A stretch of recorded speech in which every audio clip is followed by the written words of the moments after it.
Bismillahirrahmanirrahim. Thank you very much for this opportunity. And to be the middle speaker or one of the last one, you already have so much around, starting from Tories talk about captive minds and decoloniality of US, decoloniality, sites, decoloniality versus modernity, and then moving on to Richard Jackson, the Maori community, and how university in New Zealand are coping with that, on to Waqar Saab. Really good to see commonalities in his career and mine, being the recipient of his diploma, FAC diploma from Military College JLM, and then to NUST, and then out on the pretext of raising the slogan of decoloniality, and one of his student being the associate professor, and he still as assistant. So I'm really sorry. I really am bluntly straight. Sometime I was really pushed hard. Don't talk things like that in honorable forums like this, but it becomes irresistible as I immediately fall in love with the mic. So, anyways, coming back to the main question, and that is what is to be done now. We have talked about a lot about epistemic, material, and structural violences. So my aim or my presentation is what the decoloniality present discourse should be aiming at, what is to be done. So the next slide. So I'll be focusing on the alternative methodologies and academic praxis during disruptive times. So this is the premise of my talk. So let's see, I'll be able to do justice or not. Starting off the discourse, it started as a critique to rationality. We all know that. Already, our first keynote speaker, Tories, talk about it, that everything is bad with modernity because coloniality brought this modernity, and the bottom line of this rationality project is that whatever knowledge we are imparting, that should be captivated, and whatever knowledge you are talking has no place in it. So I'm just bearing it down to the bare minimum so that everybody has a take in it, because that's what decoloniality is all about. You are not subject, you are participant over here. So come to the business right over here. You are the participant, talk here. Podium is all yours. So we start with the first thing. So Magnolo talk about that this is all epistemic disobedience and discursive delinking. So these are the two terms he talked in his very good article, and that is on decoloniality. He said that discursive delinking and epistemic disobedience should be the mantra of decolonial discourse. Because whatever has been done to us, we are the recipient of this ravages of colonial wars. We are the booty. We are the spoils. So we have to raise this slogan. Okay, fine. So need for a separate indigenous paradigm. And then he talked about provincialism, which means the European as a province, Europeanization, the epistemic violence they carried out on the module of rationality is basically a one continent problem. But they universalize their own framework, and we have to follow the suit. The lived experience, and here I will talk about later what does that mean and how do I am doing this decolonial research with my PhD students, because the lived experience and culturally sensitized or sensitized research is needed at the moment. Rationality do not give us any iota of respect to our experiences. It do not give us any iota of respect to our emotions, because quantification of empirical knowledge is what the currency of modernist world. Emotion you cannot quantify. How much I love you, you don't have a scale of that love, right? So that rational thinking, which is a material ontological basis, there the money counts. And money you can physically count. Emotions you can't, right? As Mir Taqi Mir said, बाद मरने के मेरी कब्र पे आया वो मीर, याद आई मेरे ईसा को दुआ मेरे बाद. तो वो तो गया आपकी कब्र पे आया, दुआ करने तो आया, लेकिन अब उसको याद आई जब मैं नहीं था. Do you have a scale to quantify it? No. So here what is the alternative paradigm? These are the features in the fifth bullet. These are the features of decoloniality research paradigm. I meticulously have gone through the major discourse of decoloniality, and these are the buzzwords. Number one buzzword of a decolonial research paradigm is intersectionality. Now, what does that mean? It means there is not one single cause and effect mechanism, what rationality tells us, but rather there are myriad, multifaceted causes of one single effect. It started off with the second feminist wave, and Kimberly Crenshaw in 1989 talked about intersectionality. She says that all the women rights movements are for the white women. They stood for the rights of the white women during election campaigns, give them the right to vote and this and that. What about the colored women?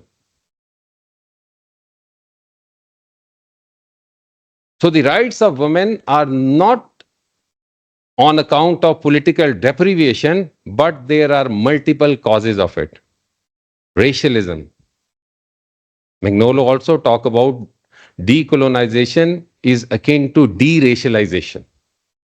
The both buzzwords go hand in hand with each other. So intersectionality, if you are, because we want to understand in this conference that what we ought to do. If you are developing a decolonial research project, what should be the features of it? So number one feature is intersectionality. You have to take your problem from myriad sources, from multifaceted causes. Number two, transformatory. That means that that project should be against status quo. It should have an embedded critique. It should go against the dictated times. Number three, participatory. Now that is very important. In a rationalist model, we take our subjects, we take our research sample who are really aloof with the project. And we are hell-bent upon carrying the numbers. But in a decolonial project or the research paradigm, you need to have your subject as participants. Like what I've told you, that once you are talking, all of you are participant over here. There are no hierarchies. There are no segregations. It should be ethical. Again, you must tell your audience what you are about to do, and your audience should be fully in line, in sync with you. It should have a holistic feature on indigenous people.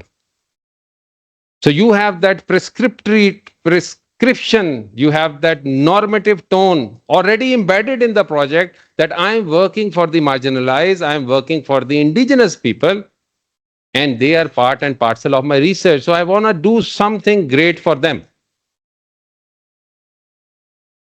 Objectivity tells us that you should be divorced from your data, and your data should not be part and parcel of your subjectivity.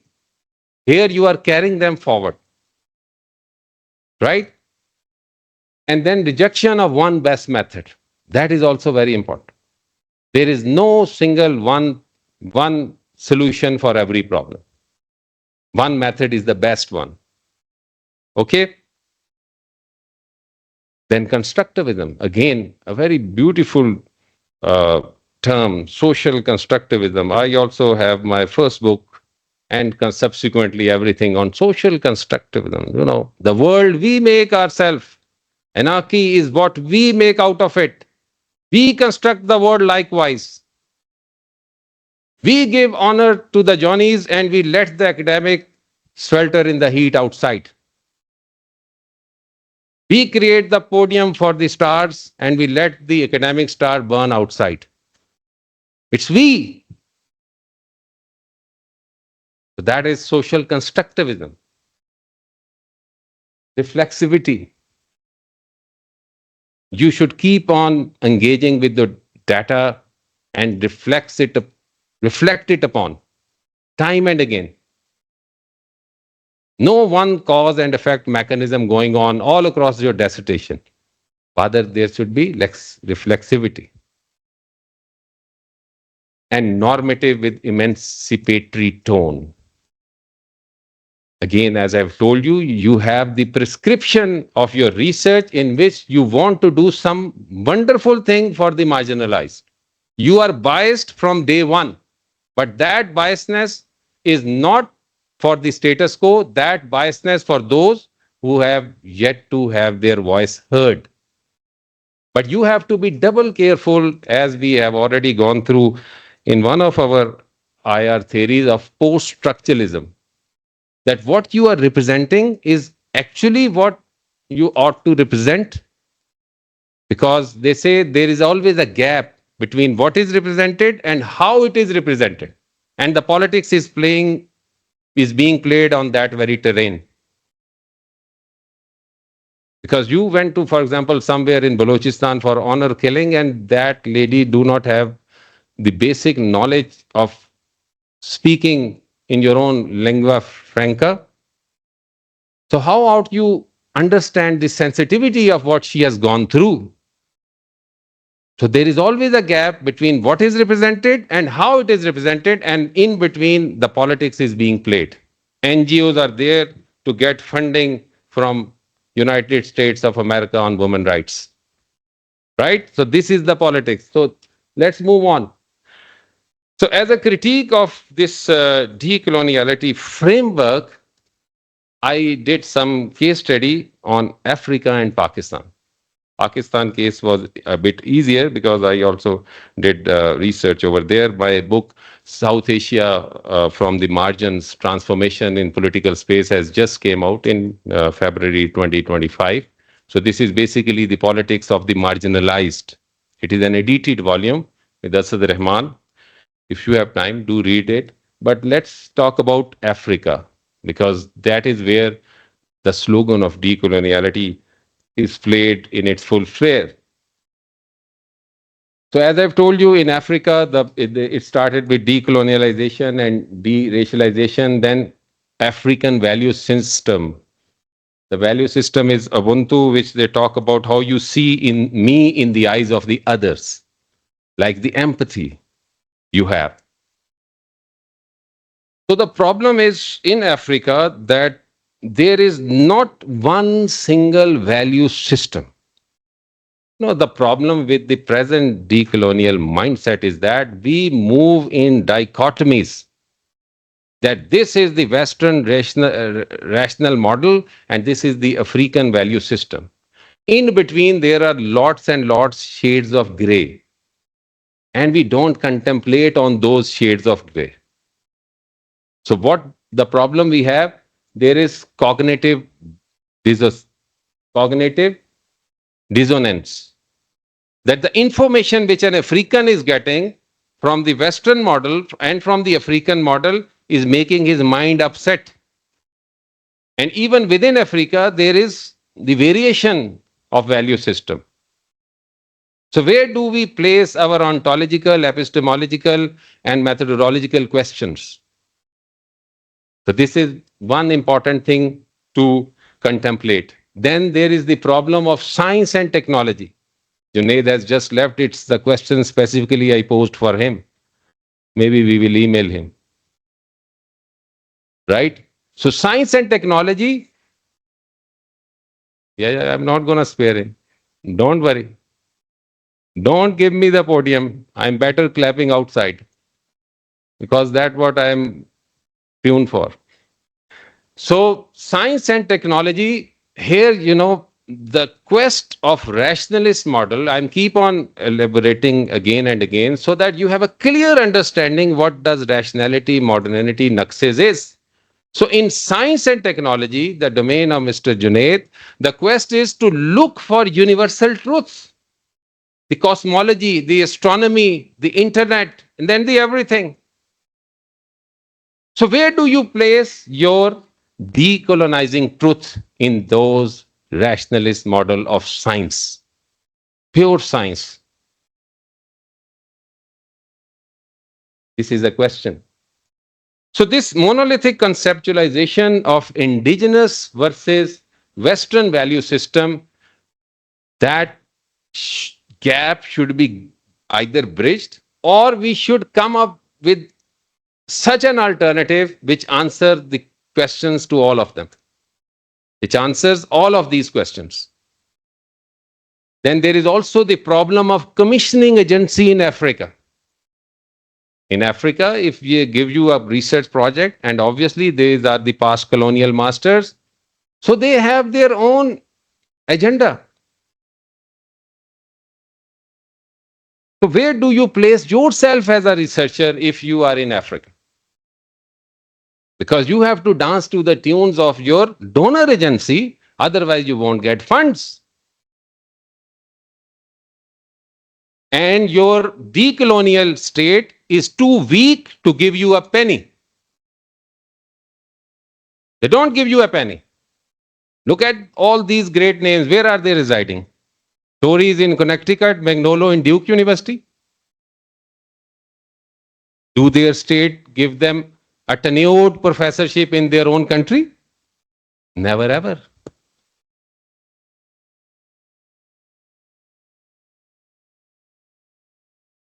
So problem of commissioning agencies in Africa is you have to dance to the tunes of your donor. So then there is a problem of policy making also. Because usually in a country, policies are made for the majority. And if you have a marginalized group and it works on its own value system, how do you formulate a policy? You are a bureaucrat, you have to design a policy, you go with the majority. And there you have a marginalized group. Jackson was telling us that there in his university, there is a Maori community network, epistemic network going on. And have you seen that Maori community epistemic song in New Zealand Parliament? And what the rest of the parliamentarians are doing, they are doing like this. Watch it on YouTube. I'm not doing any concoction over here. So if the majority is going somewhere else and the marginalized community is going in 180-degree, how you are going to bridge it? So these are the food of thought for decoloniality. Let's just move forward quickly.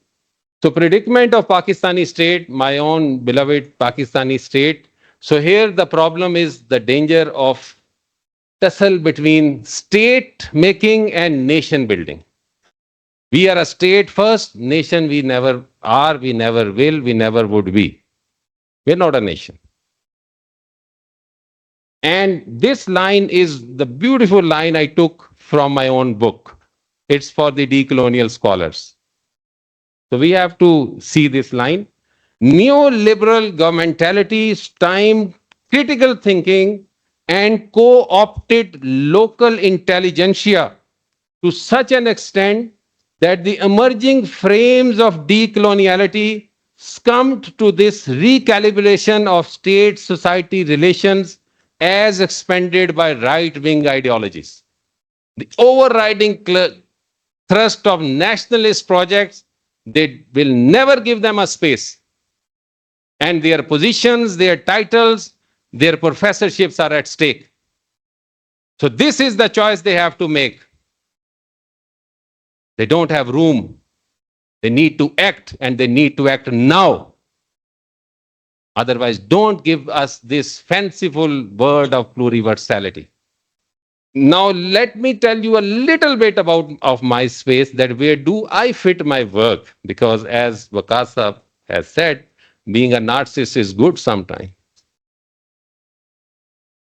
So I have just finished this critique on decoloniality by exposing the security policy of Pakistan, recently announced by Moiz Yusuf Saab when he was National Security Advisor.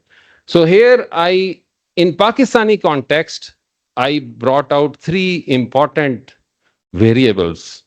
Again, variables is a colonial term. You can say three important aspects of how to study decoloniality in post-colonial world. So first thing is strategic culture. I think strategic culture has great promise because once you are into norms and ideas, you go to marginalized communities and you ask about their norms and values and how do they practice politics in everyday life. It's an eye opener for you. One of my PhD students did work on Gilgit Baltistan. And we were amazed what we have been told. It's drastically opposite when she put her feet on the ground.